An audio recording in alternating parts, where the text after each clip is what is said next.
श्री हरिभक्तपरायण परमपूज्य गुरुवर्य नामदेव महाराज बिलाडे अप्पा यांनी अतिशय सुंदर चिंतन आपल्या अनुभवी संपूर्ण जीवनाचा प्रवास, संतांची कृपा, गुरूंची कृपा, शास्त्राची कृपा, या सगळ्या कृपा आपल्या समोर अतिशय अंतःकरणातून हृदयापासून जे चिंतन आपण आपल्याला जे दिलेलं आहे, खऱ्या अर्थानं आपणचं एकदा जोरदार टाळ्यांच्या गरज आपण या ठिकाणी स्वागत केलं पाहिजे. वारीचा सुद्धा आनंद आप्पा तेवढ्याच आनंदाने घेतात. याही वयात ते पायी चालतात आप्पा दरवर्षी पंढरीच्या वारीला, आणि परमार्थ आनंदी जीवन आहे त्यांचं. भगवंताच्या कृपेने विद्यापीठामध्ये शासकीय आताच्या काळात एक नोकरी मिळत नाही, आपण दोन नोकऱ्या शासकीय त्या काळात मिळाल्या, आणि एक ज्ञानदानाचं पवित्र कार्य त्यांच्या हातून घडलेलं आहे. आणि बोलण्यासारखं खूप आहे. गुरुच्या केवळ कृपेने जीवनाचं आपल्या कल्याण होत असतं. म्हणून आपणची जी इच्छा आहे की डाळे महाराज आता प्रवचन सुंदर करतात, डाळे महाराजांनी कीर्तन करावं, ही चांगली इच्छा आहे, आणि ही इच्छा आपण पूर्ण करू सगळेजण. तुमच्या मुखातून हनुमानजींच्या समोर शब्द गेलाय. हनुमानजी म्हणजे बलबुद्धी विद्या देवमयी हरहु कलेश विकार असे आहेत. म्हणून खऱ्या अर्थानं आप्पा तुम्हाला सुद्धा धन्यवाद देतो. असे शिष्य तुम्ही तयार केले. लोक आईचा एका ठिकाणी देहऱ्याला गेलो होतो आप्पा, सख्या दोन भावांनी आईचं एकाच दिवशी दोन ठिकाणी श्राद्ध ठेवलं, शेजारी, आणि मला बोलवलं होतं. काय सांगावं यांना. मला म्हणले दोन्हीकडे तुमचंच कीर्तन ठेवायचं. मी म्हटलं तुमच्या पाया पडतो, आणि तुम्ही दोन अगोदर एकत्र असं करू नका. म्हणजे अशी अवघड परिस्थिती. पण इथं देवदास महाराजांनी आपल्या भावाचं प्रेम सांभाळलंय, वडिलाचं अंतःकरण सांभाळलेलं आहे, आईच्या अंतःकरणापासून ती सेवा करतात. असे खऱ्या अर्थानं असे शिष्य मी म्हणतो याला सुद्धा आशीर्वाद लागतात. आणि भगवंत म्हणतात सत्य संकल्पाचा दाता नारायण, सर्व करी पूर्ण मनोरथ. म्हणजे खऱ्या अर्थाने काही कमीच पडत नाही आपल्या माणसाला. ही भगवंताची कृपा आहे. हारळे तितकेच, नारळे तितकेच, ऐकायला माणसं तितकेच, कार्यकर्ते तितकेच, अनेक मंडळी तिथे बसलेले. आता हे शिंदे मेजर आहेत ना, खासदार निलेश लंके साहेब जनसंपर्क अधिकारी, या माणसाने घरी सुद्धा तांबे उचलेले नाही. हा तिथे पाणी मार, तिकडे शिंदे सर आहेत, खिलारी साहेब, सगळीच मंडळी आबा आहेत. सगळ्यांना धन्यवाद. या ठिकाणी अतिशय धावत्या वेळेमध्ये सुंदर असा हरिपाठ होईल. भक्तिवेदांत गुरुकुल वारकरी शिक्षण संस्था पिंपळगाव माळवी, आणि बरोबर 7 ते 9 या वेळेमध्ये अतिशय विद्वत रत्न आपल्या सगळ्यांचे प्रेरणास्थान समन्वयाचार्य श्री हरिभक्तपरायण पूज्य उद्धवजी महाराज मंडलिक श्री क्षेत्र नेवासा पूजनीय महाराजांचं सुश्राव्य काल्याचं कीर्तन होईल. आता सर्व हरिपाठाची तयारी करून घेऊया. हरिपाठ घेऊ, आणि काल्याच्या कीर्तनानंतर सूर्यनगर त्रिमूर्तम सद्गुरु तम नमामि. ज्यांच्या कृपेने मज लाभ झाला, जन्मांतरीचा जळभार गेला, साक्षात परमात्मा मज भेटविला, ऐसा जाण उपकार केला, विसरू कसा मी सद्गुरूला. अभय माझ्या हृदयात आहे, जाणे माझे मज हित केले, ऐसा जाण उपकार केला, विसरू कसा मी सद्गुरूला. श्री सद्गुरुनाथ महाराज की जय, सब संतन की जय. श्री स्वानंदमय सद्गुरु रूप तयाचे अमी स्मरू, अज्ञान अंधकारे विषयांच्या वासना भारी, अंतकरणी प्रकाश करू, रूप तयाचे अमी स्मरू. श्री स्वानंदमय सद्गुरु रूप तयाचे अमी स्मरू. मन हे दुर्बल असे, चित्त ते चंचल दिसे, त्याशी करू निर्विकारू, रूप तयाचे अमी स्मरू. श्री स्वानंदमय सद्गुरु रूप तयाचे अमी स्मरू. कर्म करोनी कर्मातीत, देही असोनी देहातीत, ज्ञान पिऊनी ध्यान धरू, रूप तयाचे अमी स्मरू. श्री स्वानंदमय सद्गुरु रूप तयाचे अमी स्मरू. सोहम भाव सागरू, उतरोनी पैल पारू, सद्गुरुचे चरण हृदय स्मरू, रूप तयाचे अमी स्मरू. श्री सच्चिदानंद सद्गुरु श्रीपाद बाबान की जय. अवधूत चिंतन श्री गुरुदेव दत्त.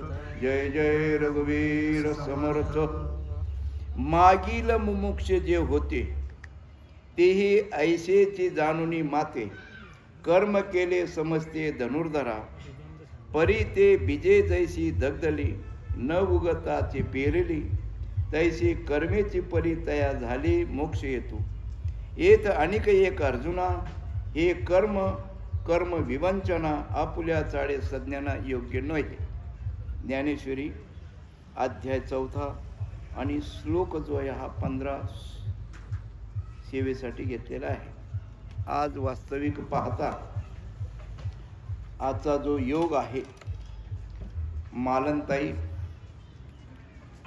यांचं दुसरं वर्षाचं स्मरण किंवा पुण्यस्मरण दिवस आहे. या ठिकाणी कुडी कन्या पुत्र होती जे सात्विक, तयाचा हरिक वाटे देवा. बारकाईने विचार करायला जर पाहिला, परमार्थ हा विचाराचा आहे. फक्त तो विचार कोणता असावा हा एक महत्त्वाचा प्रश्न आहे. आणि त्यासाठी जी ओवी घेतलेली आहे, मागील मुमुक्ष जे होते ते ऐश्या जाणुनी माते. ऐश्या म्हणजे कैसं, जे कर्म जे आहे, कारण की तुम्ही आपण जन्माला आलोच नाही. फक्त संतांची भाषा समजायला पाहिजे. आपण जन्माला आलोच नाही. जन्माला जे आलेले ते कर्म आलेले आहे. जेनी उगानिले कर्म, तेव्हाच कुशले जन्म आणि मरण, आणि जन्मल्या सवे श्रम वरचिले गेले. म्हणजे वास्तविक साधू संतांनी बारकाईने जर विचार केला, साधू संतांनी जो अवतार घेतलेला आहे, जगाच्या कल्याणा संतांच्या विभूती, देह कष्टवेती परोपकारे, जगाच्या कल्याणासाठी बुडतसे जन न देखवे डोळा, येतसे कडवळा म्हणून या. साधू संत तसं पाहिलं तर भरतखंडी नरदेव प्राप्ती ही जरी गोष्ट खरी असली, पण त्यातल्या त्यात आपला जो महाराष्ट्र जो आहे, महाराष्ट्र भूमी जी आहे, महाराष्ट्र भूमी साधू संतांची भूमी आहे. फक्त या ठिकाणी गुरु परंपरा ही जी आहे फार महत्त्वाची. माऊली ज्ञानेश्वर महाराजांनी स्वतःची परंपरा जी आहे, आदिनाथ उमा बीज प्रगटले, मच्छिंद्र लादले सहज स्थिती, तेच प्रेम मुद्रा गोरक्ष दिदली. आणि अशी ही जी परंपरा आहे, तशा महाराष्ट्रामध्ये 4 परंपरा आहेत. गुरु परंपरा 4 आहे, म्हणजे संप्रदाय 4 आहेत. पण माऊलीने त्या 4ही संप्रदाय वेगवेगळे जरी होते, कारण की तुकाराम महाराजांचा संप्रदाय हा जो संप्रदाय होता, त्यांनी पण त्यांची परंपरा सांगितली. माऊलीने त्यांची परंपरा सांगितली. अनंत संप्रदायाची परंपरा सांगितली. स्वरूप संप्रदायाची परंपरा सांगितली. परंतु माऊली ज्ञानेश्वर महाराज यांनी अवतार घेतला, आणि अवतार घेतल्यानंतर त्यांनी हे सर्व 4ही संप्रदाय एकत्र केले. हे 4ही संप्रदाय एकत्र केले. एकत्र केल्यानंतर वास्तविक पाहता तत्वाचं ऐक्य होतं, पण कर्माचं ऐक्य होत नाही. आणि नेमकं तुम्ही आपण कर्माचं ऐक्य करू पाहतो. कर्माचं ऐक्य होण्याने माझी प्रकृती जी आहे, समजा माझी तमोगुणी प्रकृती आहे, जो विषयाची जी मांडणी करणार, मी त्या तमोगुणाचा आश्रयाने मांडणी करणार. जो सत्वगुणी आहे तोच विषय, तोच परमार्थ, तो सत्वगुणाने मांडणी करणार.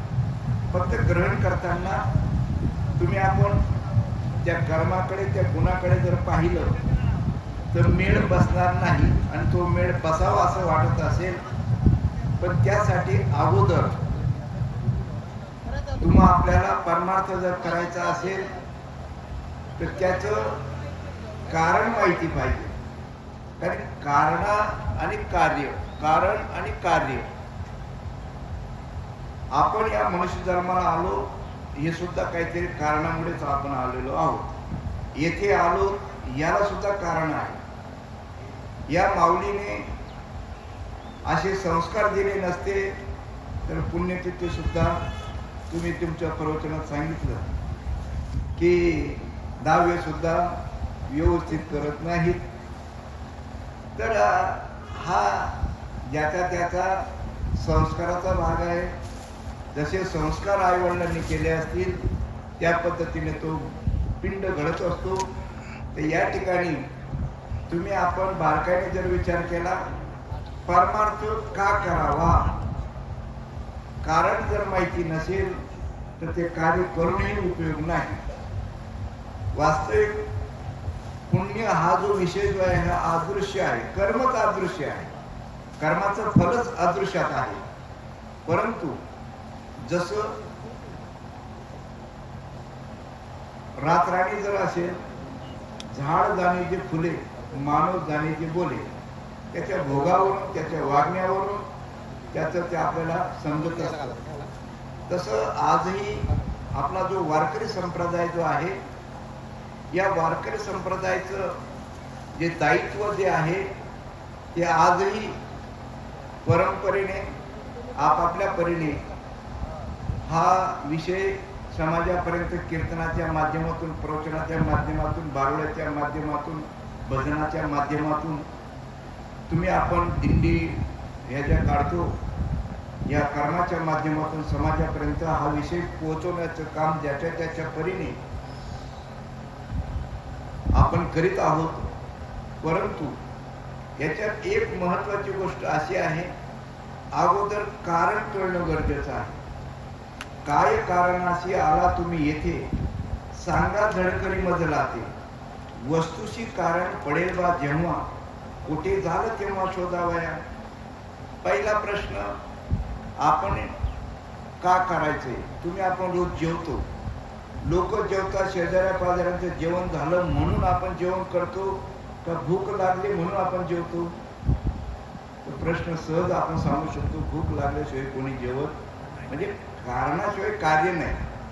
मग तसं याही ठिकाणी तुम्ही आपण मनुष्य जन्माला आलो, आपल्याला परमार्थ करायचा आहे, तर परमार्थाचं करायचं कारण काय? भजन, कीर्तन, प्रवचन, गुरुला शरण जाणं, या ज्या गोष्टी आहेत हे कशासाठी आपल्याला करायचं आहे ते याचं कारण अगोदर समजायला पाहिजे. तर कारण जर असेल ओबडधोबड कारण जर सांगायचं ठरलं तर प्रत्येक जीवाची धडपड सुखासाठी चालू आहे. प्रत्येक जीवाची धडपड सुखासाठी चालू आहे आणि सुखाचा पत्ता साधू संतांनी दिलेला आहे. पण त्या पत्त्याप्रमाणे आपण जातो का नाही जातो हे ज्याने त्याने आपलं आत्मपरीक्षण करायचं आहे. परमार्थ हा आत्मपरीक्षणाचा आहे. कारण की आंधीमध्ये जर खेळ खेळलो आपण, तुमच्याकडे पण आमच्या खानदेशमध्ये जिथं मंदिर आहे तिथं आपल्या चष्मा लावलेले सर्व म्हातारे बसतात आणि ते पत्ते कुटतात. आणि त्याच्यामध्ये एक खेळ आहे, 3 पत्त्याचा खेळ आहे, तिरट म्हणतात त्याला. याचंही पान झाकलेलं आणि त्याचंही पान झाकलेलं आणि चाल मात्र चालू असते. आणि ते आंधीमध्ये का चालतात? जर एखाद्याने पाहून घेतलं त्याला त्याच्या दुप्पट टाकावं लागतं. त्याने 10 रुपये टाकत त्याला 20 रुपये, कारण याने पाहून घेतलेले पान त्याचं झाकलेलं आहे म्हणून त्याने निम्मी टाकायचं आणि त्याच्या दुप्पट याने टाकायचं. असा तो आंधीतला खेळ असतो. मग वास्तविक पाहता परमात्मा हा करायचा जो आपल्याला आहे तो कसा करायचा आहे? आंधी म्हणजे झाकलेल्या डोळ्याने करायचा आहे का उघड्या डोळ्याने करायचा आहे? म्हणजे कारण समजून करायचं आहे का कारण न समजताच करायचं आहे? तुम करते हम करते, जरा जरा फेर पडते.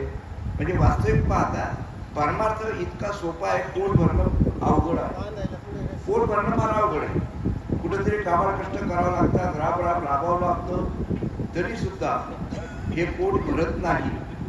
सकाळी जर खाल्लं तर दुपारी रिकाम होतं, दुपारी खाल्लं संध्याकाळी रिकाम होतं, कारण की हे पोट भरत नाही. परंतु साधू संतांचा जो परमार्थ सांगितलाय आपल्याला, एक वेळ जर कळला तर पुन्हा करायची गरज नाही. त्या सुखाची, त्या आनंदाची जर प्राप्ती झाली, त्या हे पण करून गेलं तर चालेल. येतो ना आवाज? येतो हो. तर विषय असा आहे, परमार्थ समजून घ्यायचा आहे. बरेच लोकांना असं वाटतं की पुण्य व्हावं म्हणून आपण परमार्थ करायचं. वास्तविक पुण्य कशाला म्हणतात, पाप कोणाला म्हणतात याबद्दल समजायला पाहिजे. कारण पापाचे आणि पुण्याचे काही गठोडे नाहीये. काही तुमचं पापाचं गठोडे हे आहे, पुण्याचं गठोडे हे आहे. पण म्हणजे पाप नाही कमवत, पुण्य नाही कमवत, पण म्हणता कोणाला? पाप कोणाला म्हणतात आणि पुण्य कोणाला म्हणतात? आता वास्तविक पाप म्हणजे दुःख, पाप म्हणजे दुःख आणि पुण्य म्हणजे सुख. जर आपण एखाद्याला विचारलं कसे आहात तुम्ही, तो असं सांगेल की मी पापी आहे असं? तो सांगतो जीवनात लई दुःख आहे बुवा. काय सांगतो? मी पापी असं नाही म्हणत, लई हो संसार लई दुःखाचा आहे, संसार लई. मग असं सांगा तुम्ही. आता या दृश्यातला जर बारकाईने जर विचार केला, साधू संतांनी अगोदर सांगितलेलं आहे संसारात सुख नाहीच, आणि लोक संसारात सुख शोधतात. श्रीमंत झाला त्याच्यात सुख शोधतात, श्रीमंती गाड्या घोड्या.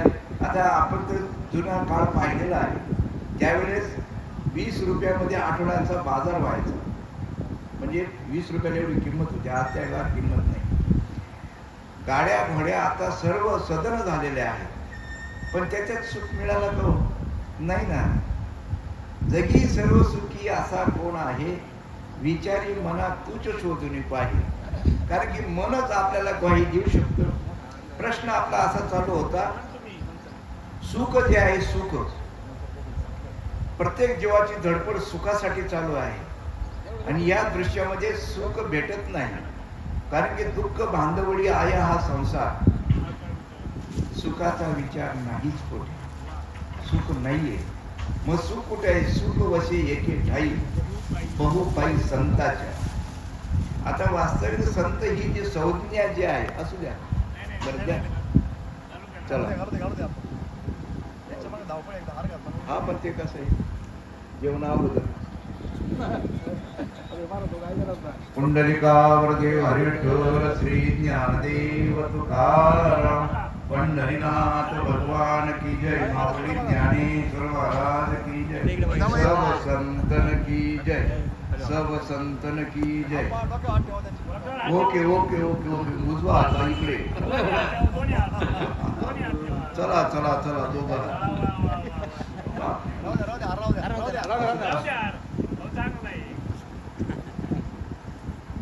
विषय आपला असा चालू होता, सुख. सुखाचा पत्ता सुद्धा दिलेला आहे. सांगा तुम्हाला, जर पत्ता मिळाला, तो पत्ता जर बरोबर असेल तर आपण ती वस्तू जी घ्यायची आपल्याला, पत्ता जर खरा असेल, त्या पत्त्यावर आपण जर गेलो आणि ती व्यक्ती आपल्याला भेटली तर काम होईल का नाही?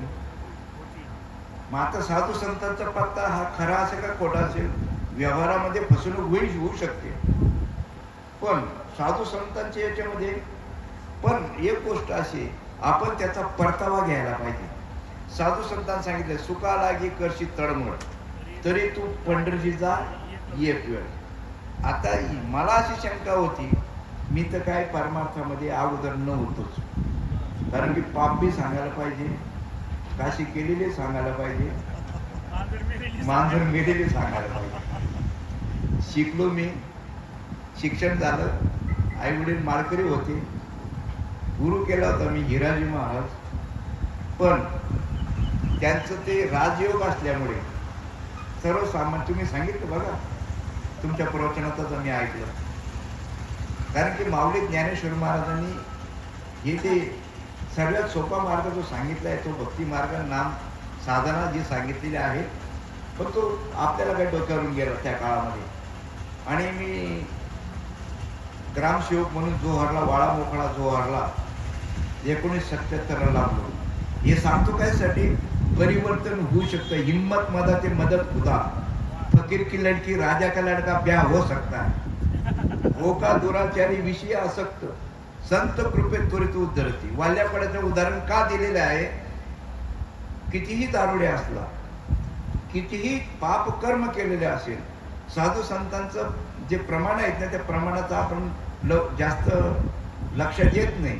म्हणून वाल्मिक ऋषीचं म्हणजे वाल्या कोळ्याचं उदाहरण दिलेलं आहे. किती पाप केलं होतं. 7 रांजण भरले होते, 7 रांजण. तुम्ही आपण खाऊन 5-50 बोकडे खाल्ले असतील, 1-2 प्याला दारू प्याला असाल. वाल्या कोळ्या इतकं तर पाप केलं नाही. हे वाक्य कशासाठी? परिवर्तन होऊ शकतं. बऱ्याचशा लोकांना असं वाटतं, बोलू शकत नाही, सांगू शकत नाही, त्यांचं महत्व आहे त्याचं. आपण खूप पाप केलेले आहे, आपण खाऊन येते खाल्लेले, पिऊन येते पेलेले आहे. परंतु साधू संत सांगतात, कसा जरी असला, उलट पडीत जमीन जी आहे ना ती लई पिकते हो. शेतकरी असेल त्यांना कळेल.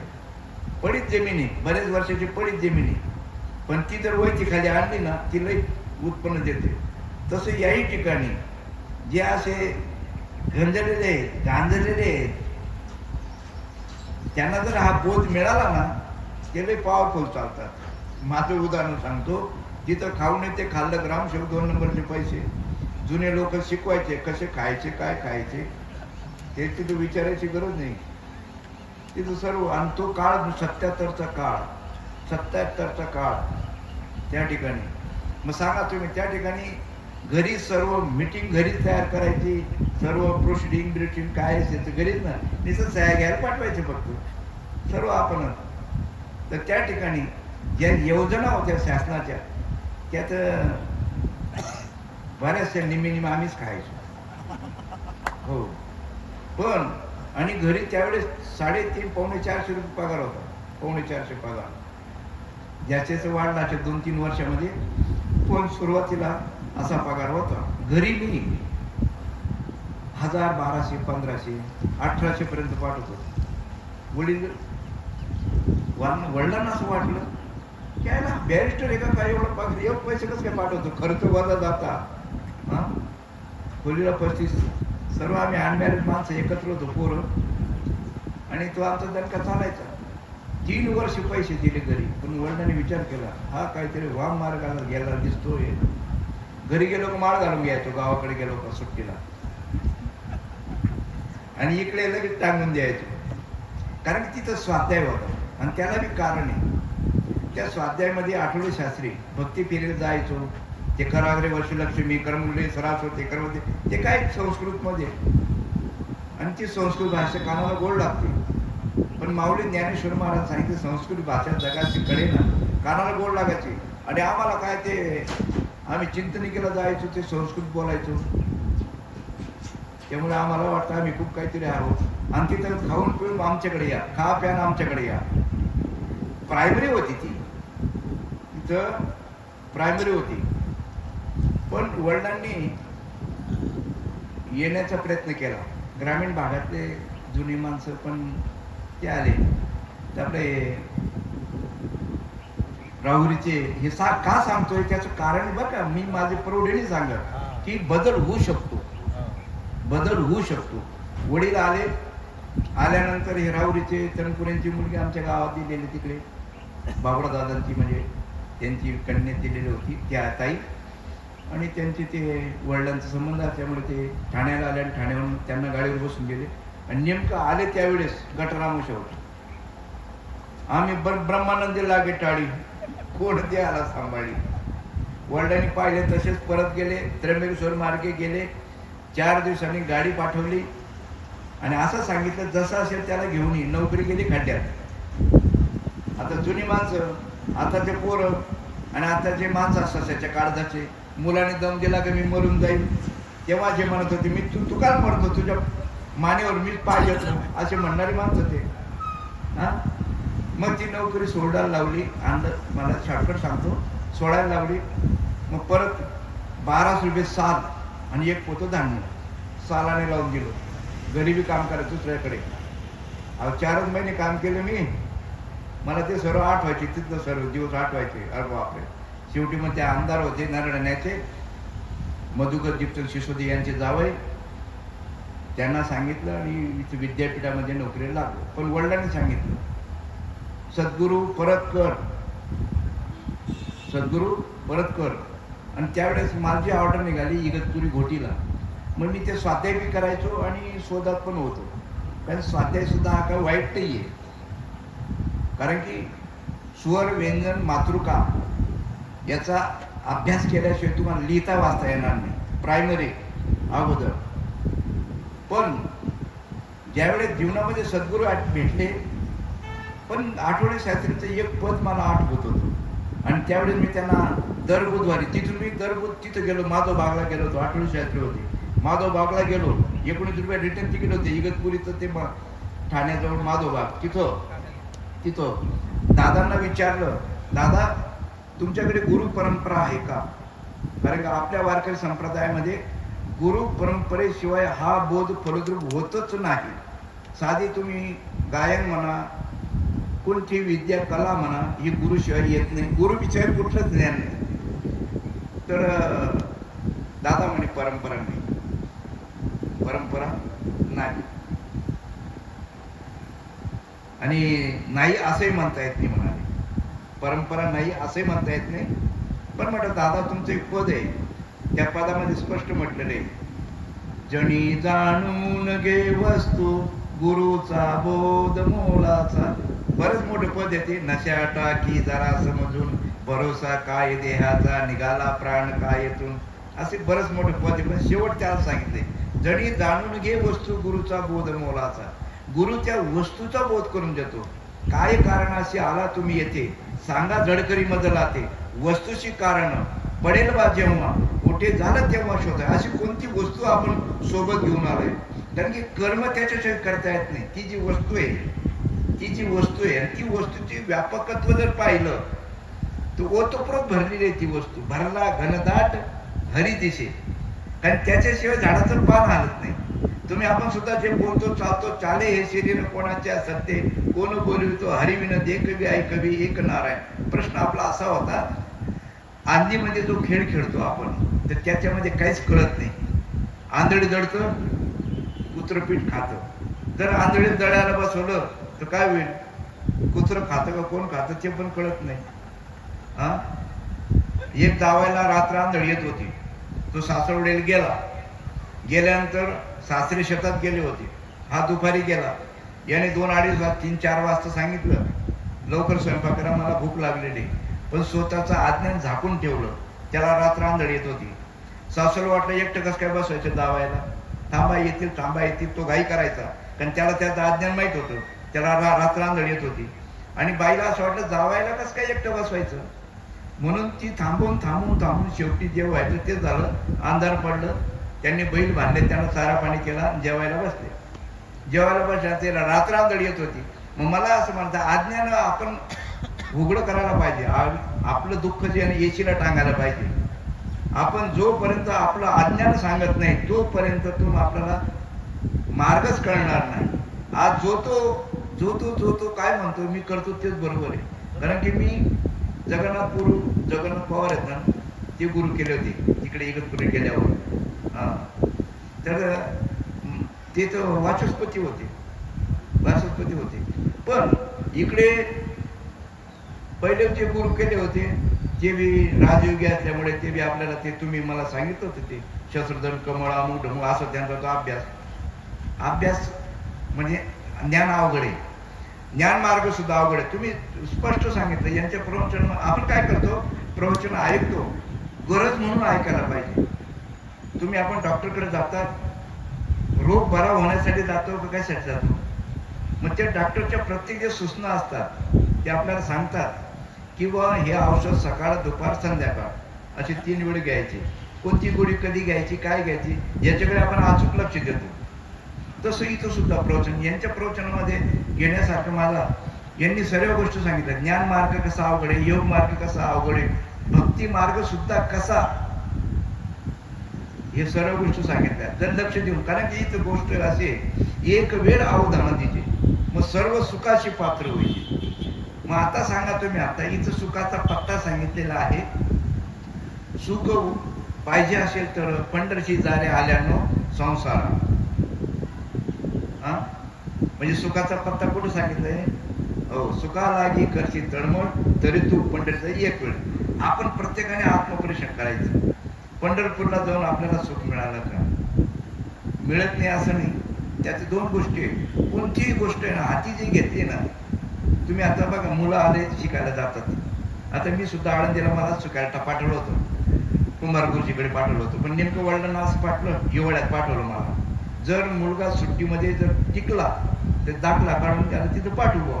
नेमकं थंडीचे दिवस, घरी गरम पाण्याने आंघोळ करायची सवय, आणि तिथं गेल्यानंतर बरं सकाळी तिथं गेल्यानंतर नदीवर जायचं, आंघोळ करायची, तिथंच बसवायचे ते का दाता धिनताता धागिनता ते शिकवले, बोल दिलेले. अहो तिथं घरी कसे राहायचो, तिथं काय राहायचो, पडून आलो मी, माझं तिथं पुण्य अपुरं पडलं. या गोष्टीला सुद्धा पुण्याचा पाठीमागून सपोर्ट पाहिजे. तिथं माझं अपुरं पडलं. जर ते असतं, कारण की दोन गोष्टी, हे जे भजन असते, या भजनाचा जो आनंद जो आहे ना, ऐकणाऱ्यांना वाटतं डोकं दुखतं, पोरांचा अभ्यास आहे, बंद करा, आवाज कमी करा, अमुक करा. पण ते त्यांनी सांगितलं, लावून मृदुंग सृष्टी टाळ घोष शिव ब्रह्मरस, तो आनंद आहे. तर इथं आपल्याला विषय असा चालू आहे, पंढरपूरला आपण जातो, पण आता साधू संतांची जी भाषा आहे, परोक्ष आणि अपरोक्ष, परोक्ष आणि अपरोक्ष, परोक्षाच्या माध्यमातून अपरोक्षाची प्राप्ती करायची आहे. आता ही जी पंढरपूर आहे, परोक्षातले पंढरपूर आहे. तुम्ही आपण जे शास्त्र वाचतो, हे सर्व परोक्ष आहे, हे सर्व परोक्ष आहे. कसं परोक्ष आहे, तर रामायणामध्ये एक विषय असा आलेला आहे, पंचवटीमध्ये ज्या वेळेस रावणाने मामाला सांगितलं, तुम्हाला सोन्याचं हरण बनून जावं लागेल. कशाबद्दल सांगतो, संतांची भाषा जी आहे, हे ग्रंथ जरी पाठ झाले तरी काय उपयोग नाही. आणि इथं वेद विद जरी झाला, माते निनुता वाया गेला, कणू सांडीला उपणाला कोंडा द्यायचा. काय 4 पडे 6 पडे 18 के मुख पाठ, ब्रह्मज्ञान की खबर नाही जैसे बडबडे पाठ. कारण की परोक्ष आणि अपरोक्ष. मग आता तो प्रसंग असा होता, रावणाने सांगितलं मामांना, तुम्हाला असं असं. ते म्हणे नाही, मी असं पाप महापाप करणार नाही. ते म्हणे तुला मारावं लागेल. शेवटी मामाने विचार केला, यांच्या हस्ते मारण्यापेक्षा रामाकडनं हाताने बोलू. त्याने सोन्याचा हार झाला. तो इतिहास तुम्हाला आपल्याला माहिती आहे, मला शॉर्टकट सांगायचे, परोक्ष आणि अपरोक्षाचा विषय तुमच्या पुढे सांगायचा आहे. मग आता सांगा तुम्ही, आता ते हरण गेले, ही सीतेमातेने आग्रह धरला रामाकडे, श्री हाट बाळ हाट जो घाट तुम्हाला माहिती आहे. मग त्यांनी, आपण प्रापंचिक संन्यासी नाही, संन्यासी असतील त्यांना नाही अनुभव श्रीचा, पण आपल्याला अनुभव आहे. ते सर्वांमध्ये गृहमंत्र्याचं थोडा काळ अवघड असतो, जावे त्याच्या वंशात तेव्हा कडे. हो, प्रवचनात सुद्धा कॅन्सल करायला होते ते. हा हा, हो, हे महाराज लोकांना जास्त अनुभव, बाप बाप बाप. आणि ते सांगू शकत नाही, पण ते अवघड गोष्ट आहे. मग रामाला आता हट्ट धरल्यानंतर जावं लागलं. गेल्यानंतर रामाने बाण मारला. इतिहास तुम्हाला माहिती आहे, त्यांनी आवाज काढला, लक्ष्मणा धाव, लक्ष्मणा धाव. इकडे सीतेला ऐकू आलं, लक्ष्मणाला पण ऐकू आलं, पण लक्ष्मण काय अस्थिर, तो काय अस्थिर झाला नाही. पण सीता माता अस्थिर झाली. ते म्हणे, लक्ष्मणाला सांगितलं तुम्हाला ऐकायला आलं नाही. म्हणजे ऐकायला आलं. म्हणे मग तुम्ही स्तब्ध का जात नाही, तुम्ही जा. त्यांनी सांगितलं रामाला भीती नाहीये, कारण त्यांना माहित होतं रामाला भीती नाहीये. पण सीते मातेने मग त्यावेळेस शंका घेतली, आणि त्यावेळेस त्यांना राग आला. राग आल्यानंतर पण जबाबदारी होती सीतेचं संरक्षण करण्यासाठी, म्हणून त्यांनी रेषा ओढली. आणि त्यावेळी वक्तव्य केलं त्यांनी, ही रेषा सांभाळ वयनी, ही रेषा सांभाळ, पंचवटीच्या अवती भवती. आता याच्यात वाच्यार्थ आणि लक्षार्थ आहे. पंचवटीच्या अवती भवती, अधर्माची आहे वसती, तर त्या तुझला फसवण्यासाठी राक्षस रानो माळ वयनी, ही रेषा सांभाळ. म्हणजे त्यांनी सांगितलं, ही पंचवटी या पंचवटी अधर्माची, असं तसं, म्हणजे वाच्यार्थ आणि लक्षार्थ. तसं इथेही परोक्ष आणि अपरोक्ष. आपल्याला ही दृश्यातली जी पंढरपूर दाखवलेली आहे, या पंढरपूरला गेल्याशिवाय संतांची भेट होत नाही. त्या काळामध्ये साधनं नव्हते, काही नव्हते. आणि तिथं गेल्यानंतर पंढरपूरला कोण कोण जातं, तिथं बद्ध जातात, तिथं साधक जातात, तिथं सर्व जातात. तिथं सर्व तुम्हाला सर्वांची गाठीभेटी होतील, आणि ते तुम्हाला खऱ्या पंढरपूरचा पत्ता सांगतील. पण या पंढरपूरला गेल्याशिवाय, त्या ठिकाणी संतांची भेट झाल्याशिवाय तुम्हाला खरी पंढरपूर कळणार नाही. आणि मग परोक्षातली अपरोक्षातली पंढरपूर कोणती, जेव्हा नव्हते चराचर तेव्हा होते. अध्यात्म हा सर्व आतला विषय आहे, सर्वात आतला विषय आहे. कारण दोन गोष्टी आहेत, वैखरी वाणीने चित्त शुद्ध होतं. तुकाराम महाराजांनी मंत्र सांगितला, महामंत्र सांगितला, तो सर्वांसाठी सांगितला, शपथ घेऊन सांगितला, उघडा मंत्र जाणा आणि रामकृष्ण हरी म्हणा. त्या वैखरी वाणीच्या मंत्राने चित्त शुद्ध होतं. काय होतं, चित्त शुद्ध होतं. त्याच्यात बी दोन गोष्टी आहेत. कारण की या कलियुगामध्ये कर्म उपासनेने चित्त शुद्ध व्हायला बरेच वर्ष लागतात. साधू संतांना दया आली, संत एकांती बैसले, सर्व सिद्धांत शोधिले आणि ते हे निवडून काढले श्रीहरीचे नाम. मग आता सांगा, हा महामंत्र सर्वांसाठी आहे. ज्यांनी गुरु केला त्याला पण आणि ज्यांनी गुरु नाही केला त्याला पण. पण अजून त्यांनी असं सांगितलेलं आहे या ठिकाणी, साधू संत एकांत बैसले, सर्व सिद्धांत शोधले, ते हे निवडून काढले श्रीहरीचे नाम. माऊली ज्ञानेश्वर महाराज हरिपाठामध्ये म्हणतात, तुमचा विश्वास असो अथवा नसो, माऊली ज्ञान गुळ गम्य, ज्ञान देवा लाधले आणि निवृत्तीने दिलेले माझ्या हाती. म्हणजे गुरु परंपरेने असेल तर ते गुड सिक्रेट नाम असं मिळतं चित्तशुद्धीचं. जसं डॉक्टरकडे गेल्यानंतर पेशंटसाठी लोक घेऊन येतात, फळं घेऊन येतात, द्राक्ष अमुक डमूक घेऊन येतात. तर काही ठिकाणी मी इकडे नारळ घेऊन गेलो, ते नारळ नको, नारळ त्यांना पेशंटला नारळ देऊ नका. ती म्हटलं का चालत नाही का नारळ? चालतं पण काही पेशंटला नारळ चालत नाही. मग दुसरा पेशंट शेजारी दुसरा होता, त्याला दिलं. त्यांना वाटतं यांना द्या म्हणे. म्हटलं मग का हो, यांना सलाईन लावलेली आहे आणि नारळ, ते म्हणे नारळ सुद्धा सलाईनचंच काम करतं. नारळ सुद्धा कशाचं काम करतं? सलाईनचं.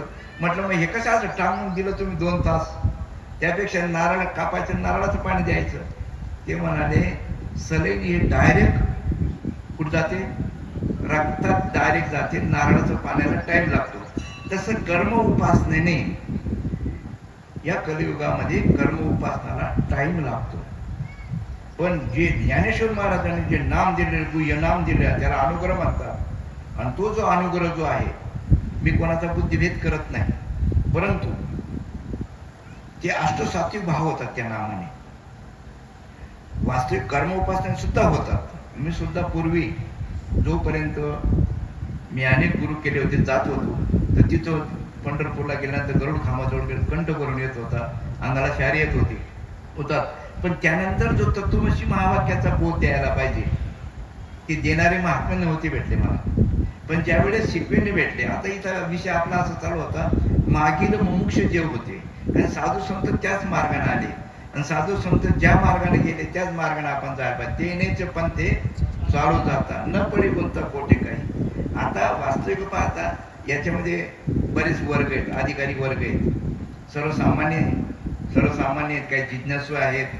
हा विषय परमार्थ. पण एक गोष्ट आहे, मनुष्य जन्माला जे आलेले आहेत, हा मनुष्य जन्म असं जंक्शन स्टेशन आहे. हे जंक्शन स्टेशन आहे. याच जन्मी ओळखी खरा आत्माराम, संसार सुगम भोगू नका. आता मी हे जे बोलतोय हे मला सांगा बरं का भाऊ, कारण की मला झुकता येतं, मला सोडता येत नाही. मला झुकता येतं पण सोडता येत नाही. आवत तसं सांग झालं. हा, एक विषय सांगतो फक्त. काय चालू होतं आपला? आहे का काय चालू होतं? हा, मनुष्य जन्माला आपण आलेलो आहोत. या मनुष्य जन्मामध्ये येऊन शेवटची पाळी एक मनुष्य जन्म आणि चुकल्या वर्म पेरा पडे. म्हणून वर्म ते एक आहे, दुरळ धरावा भाव, जाणीव लागू न देती ठाव. असा या ठिकाणी विषय झालेला आहे. प्रवचनाचा वेळ संपलेली आहे, पण तरी मी सर्वांना अशी एक विनंती करतो की मनुष्य जन्म आपण कशासाठी मिळालेला आहे. आपण बरेच ऐकतो, पण ऐकून आपण सोडून देतो, पण त्याचा विचार व्हायला पाहिजे. इथं सर्वात श्रवण भक्ती फार महत्वाची आहे. श्रवण भक्ती फार महत्वाची आहे.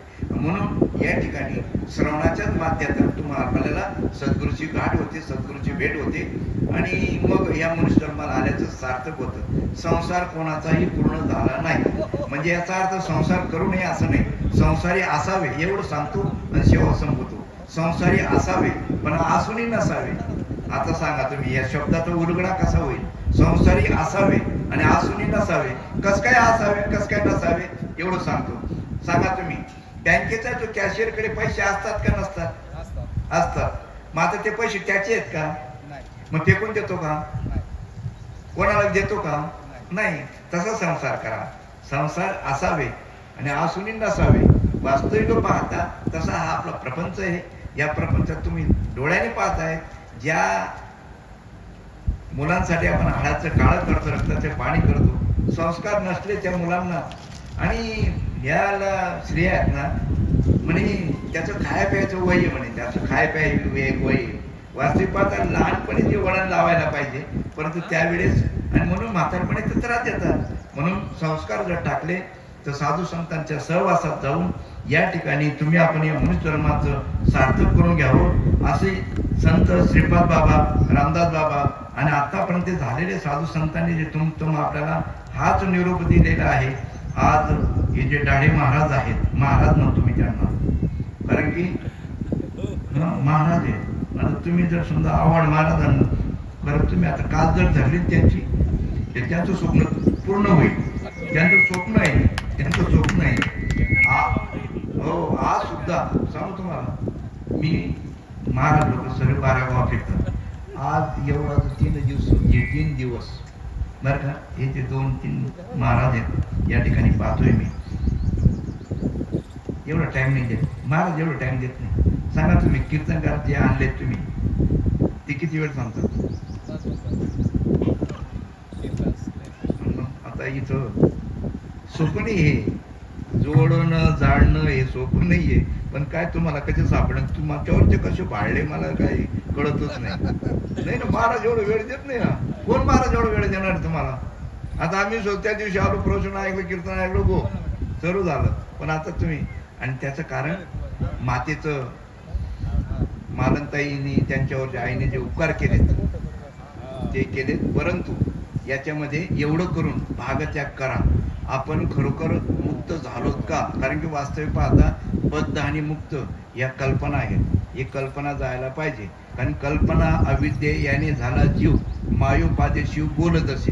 कल्पना आहे सर्व, ती कल्पना एरवी जात नाही. कारण की अनंत जन्म, अनंत जन्माचे अनंत कर्म, आणि ती एकदम जात नाही. पण जर सद्गुरु रूपी सूर्योदय आपल्या चित्तात जर झाला तर परमार्थ चित्ताचा आहे. म्हणून चिंतन चित्ताला लागायला पाहिजे. या ठिकाणी बोलण्यासारखं भरपूर आहे. झालेली सेवा या माऊलीच्या कृपेने हा 2रा वर्षाचा त्यांचं पुण्यस्मरण आहे. त्या माऊलीला जी गती जी आहे, गती वास्तविक पाहता योग्य गती जी आहे ती गती मिळावी अशी तुमच्या सर्वांच्याच याच्याने कृपेने मी विनंती करतो भगवंताला.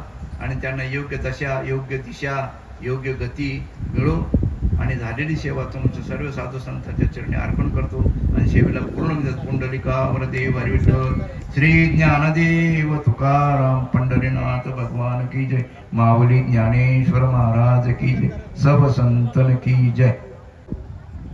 हृदयापासून जे चिंतन आपण आपल्याला जे दिलेलं आहे, खऱ्या अर्थानं आपणचं एकदा जोरदार टाळ्यांच्या गरज आपण या ठिकाणी स्वागत केलं पाहिजे. वारीचा सुद्धा आनंद आप्पा तेवढ्याच आनंदाने घेतात. याही वयात ते पायी चालतात आप्पा दरवर्षी पंढरीच्या वारीला. आणि परमार्थ आनंदी जीवन आहे त्यांचं. भगवंताच्या कृपेने विद्यापीठामध्ये शासकीय, आताच्या काळात एक नोकरी मिळत नाही, आपण 2-2 नोकऱ्या शासकीय त्या काळात मिळाल्या. आणि एक ज्ञानदानाचं पवित्र कार्य त्यांच्या हातून घडलेलं आहे. आणि बोलण्यासारखं खूप आहे. गुरुच्या केवळ कृपेने जीवनाचं आपल्या कल्याण होत असतं. म्हणून आपणची जी इच्छा आहे की डाळे महाराज आता प्रवचन सुंदर करतात, डाळे महाराजांनी कीर्तन करावं, ही चांगली इच्छा आहे. आणि ही इच्छा आपण पूर्ण करू सगळेजण. तुमच्या मुखातून हनुमानजींच्या समोर शब्द गेलाय. हनुमानजी म्हणजे बलबुद्धी विद्या देवमयी हरहू कलेश विकार असे आहेत. म्हणून खऱ्या अर्थानं आप्पा तुम्हाला सुद्धा धन्यवाद देतो. असे शिष्य तुम्ही तयार केले. लोक आईचा एका ठिकाणी देहऱ्याला गेलो होतो आप्पा, सख्या 2 भावांनी आईचं एकाच दिवशी 2 ठिकाणी श्राद्ध ठेवलं, शेजारी. आणि मला बोलवलं आता काय सांगावं यांना. मला म्हणले दोन्हीकडे तुमचंच कीर्तन ठेवायचं. मी म्हटलं तुमच्या पाया पडतो आणि तुम्ही 2 अगोदर एकत्र असं करू नका. म्हणजे अशी अवघड परिस्थिती. पण इथं देवदास महाराजांनी आपल्या भावाचं प्रेम सांभाळलंय, वडिलाचं अंतकरण सांभाळलेलं आहे, आईच्या अंतकरणापासून ती सेवा करतात. असे खऱ्या अर्थानं असे शिष्य मी म्हणतो याला सुद्धा आशीर्वाद लागतात. आणि भगवंत म्हणतात सत्य संकल्पाचा दाता नारायण सर्व करी पूर्ण मनोरथ. म्हणजे खऱ्या अर्थाने काही कमीच पडत नाही आपल्या माणसाला. ही भगवंताची कृपा आहे. हारळे तितकेच, नारळे तितकेच, ऐकायला माणसं तितकेच, कार्यकर्ते तितकेच, अनेक मंडळी तिथे बसलेले. आता हे शिंदे मेजर आहेत ना, हे खासदार निलेश लंके साहेब जनसंपर्क अधिकारी. या माणसाने घरी सुद्धा तांबे उचलेले नाही. तिथे पाणी मारतात. तिकडे शिंदे सर आहेत, खिलारी साहेब आहेत, सगळीच मंडळी आभार आहेत. सगळ्यांना धन्यवाद. या ठिकाणी अतिशय धावत्या वेळेमध्ये सुंदर असा हरिपाठ होईल. भक्तिवेदांत गुरुकुल वारकरी शिक्षण संस्था पिंपळगाव माळवी आणि बरोबर 7 ते 9 या वेळेमध्ये अतिशय विद्वत रत्न आपल्या सगळ्यांचे प्रेरणास्थान समन्वयाचार्य श्री हरिभक्तपरायण पूज्य उद्धवजी महाराज मंडलिक श्री क्षेत्र नेवासा पूजनीय महाराजांचं सुश्राव्य काल्याचं कीर्तन होईल. आता सर्व हरिपाठाची तयारी करून घेऊया. हरिपाठ घेऊ आणि काल्याच्या कीर्तनानंतर सूर्यनगर